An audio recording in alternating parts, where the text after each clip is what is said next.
Congress party का मुझे नहीं लगता कि आइंदा इनका दोबारा रिवाइवल होगा, नहीं मालूम, अल्लाह जानता गैब का हाल, मगर जो दिमाग अल्लाह ने मुझे दिया है मैं उसकी बिना पर कह सकता हूं कि अब कांग्रेस पार्टी दोबारा उठने वाली नहीं है। दुनिया का सबसे ताकतवर इंजेक्शन भी लाकर अगर कांग्रेस को लगा दिया जाए तब भी वो साइंटिस्ट कहेंगे कि इस पर रिसर्च करना पड़ेगा कि सब पर काम आया, यहां पर क्यों फेल हो गया।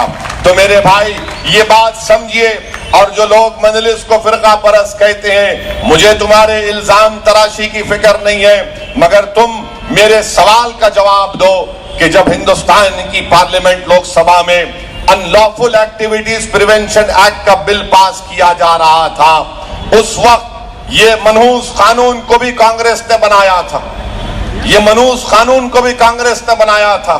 ये ऐसा कानून हमारे देश में कि 120 दिन तक डिटेंशन टाइम है, 120 डेज डिटेंशन टाइम है। अमेरिका में पेट्रियट एक्ट में अगर कोई एलियन होता है तो 8 दिन, बर्तानिया में 28 दिन। ये कानून हमारे मुल्क में 120 दिन का डिटेंशन टाइम है।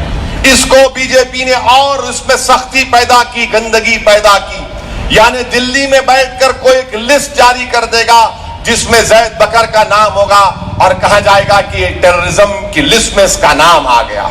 कोर्ट का भी ताल्लुक नहीं है, लिस्ट जारी कर देंगे। दिल्ली में बैठकर कोई ऑर्डर पास कर देगा कि मुंबई में किसी की जायदाद को हम जब्त करते हैं क्योंकि हमको ये शक है कि ये प्रॉपर्टी से टेररिज्म को फरोग मिला। अरे तुम कैसा शक कर सकते हो बगैर कोर्ट के ऑर्डर के?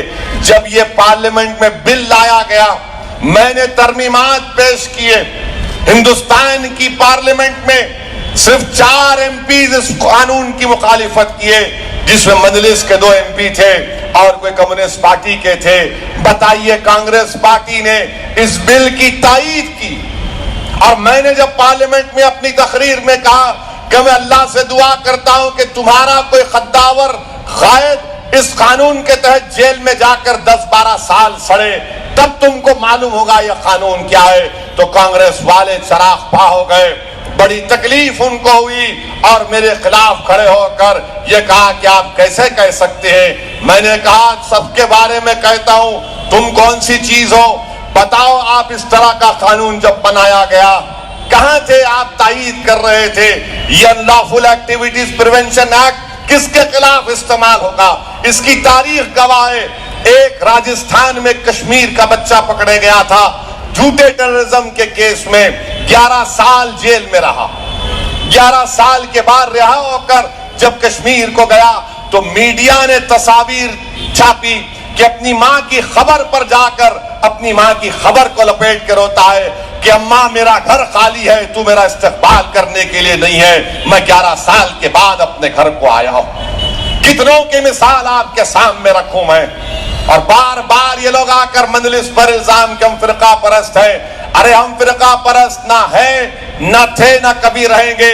मेरी लड़ाई हिंदुस्तान के संविधान में जो हमको हुकूक का वादा किया गया था, जो दस्तूरी हुकूक का वादा किया गया था, मैं अपने दस्तूरी हुकूक को हासिल करना चाहता हूं। हिंदुस्तान के संविधान में बराबरी की बात रखी गई थी, मैं बराबरी चाहता हूं। हिंदुस्तान के संविधान में मुझे मजहबी आजादी की बात रखी गई थी, मैं अपने मजहब में किसी किस्म की मदाखलत को बर्दाश्त नहीं करना चाहता हूं। हिंदुस्तान के संविधान में यह बात रखी गई थी कि हर मोहल्ले में पीने का पानी दस्तयाब होगा, मगर यहां पर साफ पानी दस्तयाब हमको नहीं है। हिंदुस्तान के संविधान की प्रियम्बल में उसकी रूह में यह बात रखी गई थी कि भारत में भाईचारगी होगा।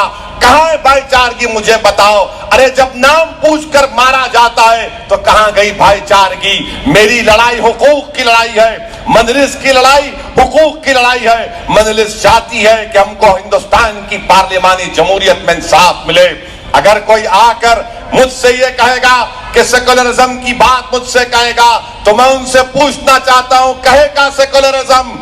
कहां का सेकुलरिज्म? जब भारत की पार्लियामेंट में सिर्फ 23 मुस्लिम अकलियत के एमपी जीत कर आते हैं, जब तुम्हारा सेकुलरिज्म कहां चला गया?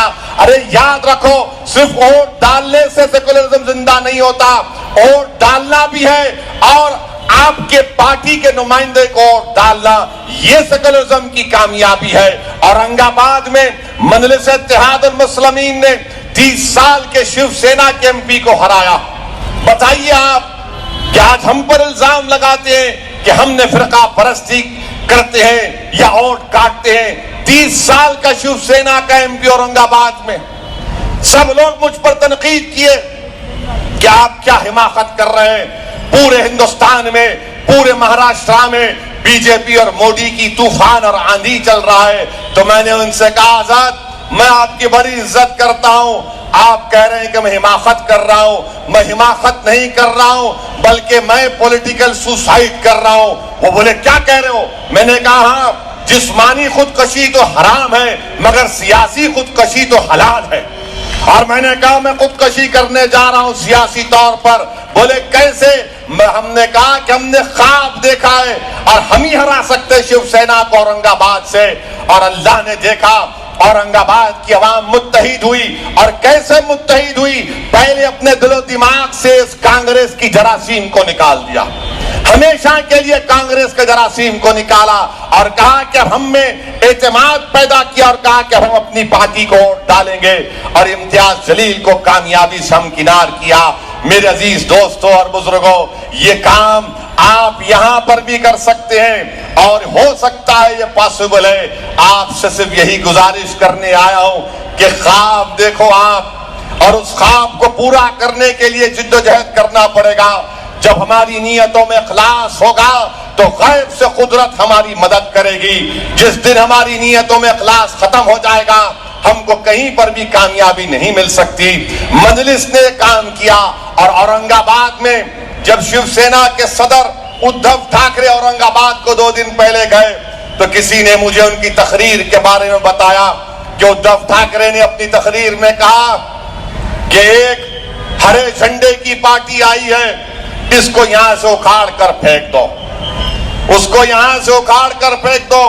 اور میں نے اورنگ آباد کی تقریر میں کہا تھا، ایک نہیں کئی مرتبہ کہا، بلکہ میری نیت بھی ہے، نہیں معلوم میری زندگی کا چراغ کب گل ہو جائے تو اللہ جانتا ہے، مگر میں نے اپنی نیت کا اظہار کیا کہ اگر سبز گنبد کے مکی کے دامن میں اس گناہگار کو جگہ نہ ملے تو کم سے کم اورنگ آباد کی مبارک سرزمین میں مجھے 2 گز کی زمین ملے۔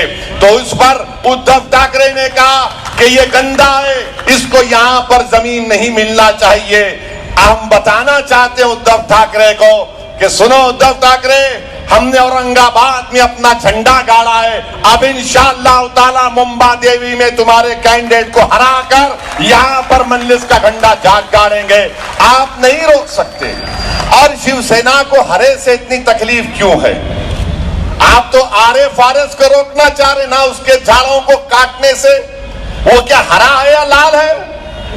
وہ فارس بھی تو ہرا ہے، اور ہرا جھنڈا ترنگے میں بھی ہے، ہرا جھنڈا ترنگے میں بھی ہرا ہے، آرنج ہے، وائٹ ہے، یہی تو ہندوستان کی طاقت ہے۔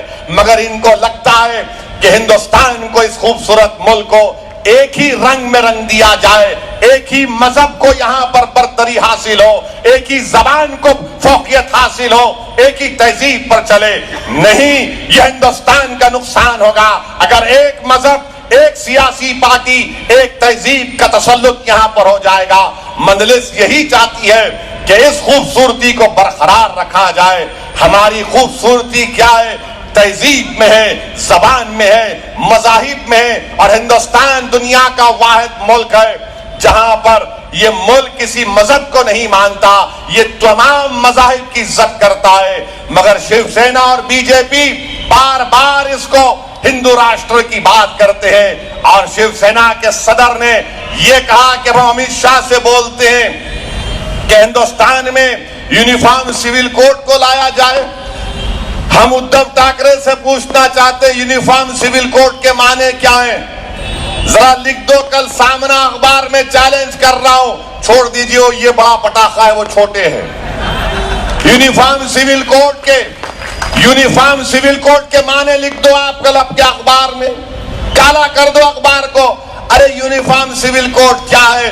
میں آپ کو بتاتا ہوں ہندوستان کی خوبصورتی کیا ہے، سنو آپ۔ ہمارے وزیر دفاع فرانس گئے، ایک عیسائی ملک वहां से हमने फाइटर एयरक्राफ्ट खरीदा रफायल, और जब नया एयरक्राफ्ट लेने के लिए गए तो हमको मीडिया के जरिए मालूम हुआ कि फाइटर एयरक्राफ्ट के टायर के आगे फ्रांस के दो बड़े बड़े नींबू रखे गए, दो बड़े बड़े नींबू रखे गए। मुझसे मीडिया के लोगों ने आके पूछा इस पर तबसरा करो, मैं जरूर करता हूं। बोले क्या बोलोगे? देखो ये तुम नींबू रखे, ये आपकी तहजीब के मुताबिक नया काम करते तो नींबू दबना है। हमारे पास अगर मैं नई गाड़ी लेता हूं तो मैं नींबू लेके आता हूं। तो बोले तुम भी नींबू लाते? बोला हाँ, तुम में और मुझ में फर्क यह है कि तुम नींबू को जाय कर देते, मैं नींबू का शरबत पिला के तुमको पिलाता।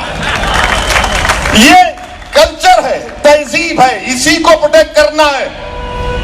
अब आप इस पर अगर कोई मीडिया वाले ज्यादा तबसरा करेंगे तो याद रखो, जबान का छिछोरा हूं, बहुत बोल सकता हूं।